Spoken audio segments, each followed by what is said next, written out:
Guys, good evening. Welcome back मेरे new blog में आप सभी का स्वागत है। कैसे हैं गाइस आप सभी लोग? आई होप सब लोग बहुत अच्छे होंगे, अपनी अपनी फैमिली के साथ फेस्टिवल की तैयारियां कर रहे होंगे। गाइस जैसे कि आज सुबह से मैंने कोई ब्लॉग अपलोड नहीं किया था क्योंकि मेरी तबीयत बहुत ज़्यादा ख़राब थी। सुबह भी मैं बहुत ज़्यादा लेट सो के उठी थी, तो उसके बाद में मन ही नहीं करा। मैं दवाई खा के डॉक्टर के पास गई और बस दवाई खा के सो गई। मेरी आवाज़ से और मेरे फेस से तो पता चल ही रहा होगा, बट कहते हैं तबीयत ख़राब हो या मूड ख़राब हो, फेस की स्माइल नहीं जानी चाहिए। तो मैं हमेशा हंसते हुए बात करती हूँ। कभी इस चीज़ को सोचो कि भई हंसते तो बात करने के लिए प्रॉपर ठीक है, तो गाइज़ अपने लिए उठना पड़ता है। वैसे ही मैं उठती नहीं, मैं उठी हूँ इसलिए क्योंकि मेरे को घर में ना बहुत शांति शांति हो रही थी, आवाज़ ही नहीं आई। मुझे लगा मैं बहुत ज़्यादा देर सो ली, क्योंकि आज जो है बहन आई हुई थी ससुराल से फेस्टिवल पर रहने के लिए। आज वो अपने ससुराल चली गई और बाकी सब ड्यूटी गए हुए थे। मम्मी जो है, मैंने जैसे कि आप लोगों को पता है मेरे घर में कंस्ट्रक्शन का काम चल रहा है, तो मम्मी भी प्लॉट पे चली गई। पूरे घर में कोई नहीं और मैं सो रही दवाई के नशे में। जस्ट सो के उठी, देखा तो कोई भी नहीं, आवाज़ भी नहीं आ रही। और मतलब ना उठते के साथ एकदम से ना ऐसा हो गया, मतलब रोने ऐसा मन, मतलब वो होती है ना, तो कम से कम कोई बीमार पड़ा है तो उसे चाय पानी तो दे ही देती है, इतना तो वो मतलब सबका ध्यान रखती है। लेकिन वो अब चली गई है अपने ससुराल, लेकिन जाना भी चाहिए भाई, सभी को अपने अपने फेस्टिवल अपनी फैमिली के साथ बनाना चाहिए। तो मुझे लेनी थी दवाई दोबारा।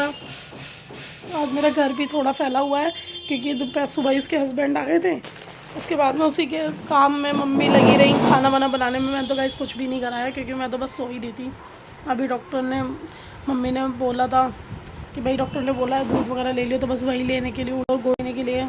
गाइस वैसे ना बहन तो ससुराल चली गई, लेकिन ना मैंने कुछ चीज़ें नोट करी हैं इन दिनों में। मतलब मेरी बहन की शादी को ना अभी ज़्यादा टाइम नहीं हुआ, 6 मंथ हुआ है, 6-7 मंथ। मतलब अगर किसी की बेटी अपने मम्मी पापा के घर में रहने आती है ना, तो लोगों को, घर वालों को दिक्कत नहीं है जो खिला रहे पिला रहे हैं, लोगों को, रिलेटिव को बड़ी दिक्कत है। ऐसे पूछने की कोशिश करेंगे, वैसे मतलब नहीं रखना, लेकिन स्टेटस देखेंगे, किसी से पूछने की कोशिश करेंगे क्यों रह रही है यहाँ पे। अरे भाई उसकी मम्मी पापा का घर है, वो नहीं मन लगा कुछ दिन के लिए आ गई बगैर। नहीं, लोग ना अपने हिसाब से मॉडर्न है। और अगर किसी की घर की चुगली की बात आ जाए ना, तो वो पूरा आनी बुढ़ियाओं की तरह घर में घुस के घुसने पूछने की आदत है। तो गाइस मैं सही कह रही हूँ ना? वैसे लोगों की थिंकिंग है अपने हिसाब से चलती हैं, अपने हिसाब से वो मॉडर्न है। अगर उनसे कह दो ना सास ससुर को रख लो, तो नहीं, हम अपने बच्चों को करेंगे या सास ससुर को रखें? हम अपना ही नहीं कर पा रहे हैं। उनसे कह दो ना सास ससुर का, चलो भाई खर्चा ही दे दो, अरे हम पे अपने खर्चे नहीं उठ रहे, तो वो उनके आजकल मॉडर्न के हिसाब से उनके खर्चे पूरे नहीं हो रहे। लेकिन अगर किसी के घर की चुगली करनी हो ना, तो वो बुढ़ियाओं से भी गई गुजरी औरतें हैं आजकल की लड़कियां, जो मतलब क्या बोलूँ मैं, किसी में भी नहीं है ना लड़कियों में ना कुछ कहने लायक।